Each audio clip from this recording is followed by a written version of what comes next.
Hello, welcome to this presentation. So this is just going to be very talking about what kind of books might be helpful to read if you wanted to teach yourself mathematics, particularly if you're interested in studying physics or applying mathematics or something similar at uni. And I'm doing this video because I'm coming to the end of my 4th year studying physics at university. So this feels like a very good time to mention a few good maths books that you might want to read if you would like to learn the subject in detail, particularly if you're interested in going on the applied route.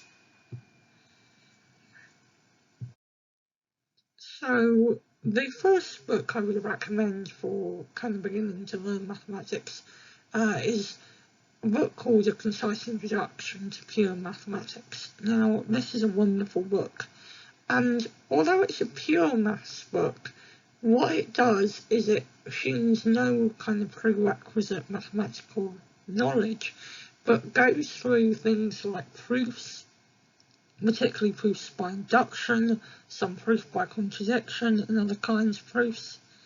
And it talks in detail about kind of functions and mappings, and just gives you the kind of language used in mathematics, which is very helpful when moving on to read other books.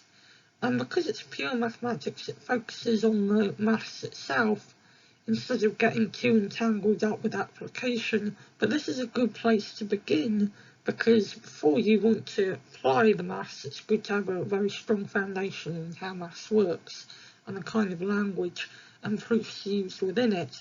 And this is a wonderful book. I mean, it has many proofs, including why there are only a specific number of Platonic solids in 3 dimensions, also the fact that the square root of 2 is an irrational number.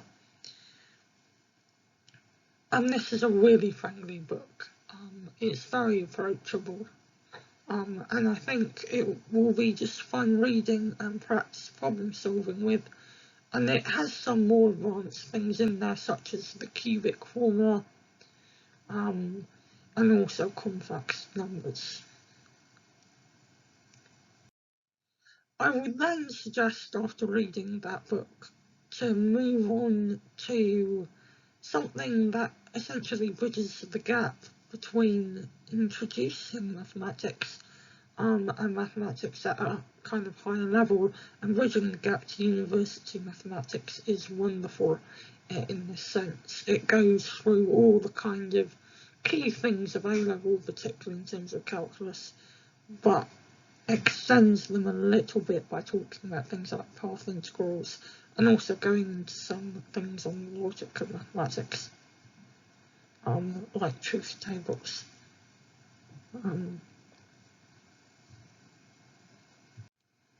And it also has things like truth tables and logic, which is very important, and it also has applications in terms of philosophy. So if you're interested in philosophy, looking at the section on logic will be of great help, I think. And then the next thing after this is really going full-blown mathematics, going into a fair amount of detail, because you've both seen the kind of introductory pure maths about how maths actually works, the functions. You've seen lots of application in bridging the gap between A-levels and university. And then the full-blown thing that goes through things like Fourier transforms, matrix, and the wonderful joy of everything is this lovely book. Now, this is a very big book. It's Mathematics for Physicists. Basically, it covers quite extensively all the maths you will need at university, even if you do a course in mathematical physics. I did a course in mathematical physics, and what we covered in that was complex analysis and linear algebra, and this covers those topics in even more detail than we covered them in the module. So this is a really helpful book to read. If you're really enjoying complex analysis, I would also recommend reading a book on complex analysis in and of itself. But this is a really fun book to look at.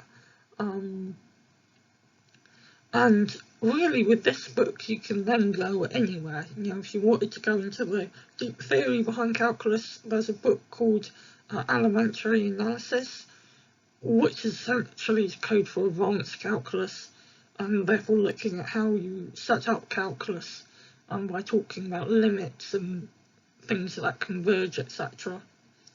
But you know, once you've done this, you can really go into, you know, even things like group theory if you're interested in that kind of thing. But this is really the book from which, you know, if you get, you know, a fair way through this book and you're happy with everything in this, then really this book will have done its job, and you know, you'll be prepared for most problems in physics. Thank you for watching. Hopefully see you for another video, but I hope this was helpful and informative, and hopefully see you for the next one.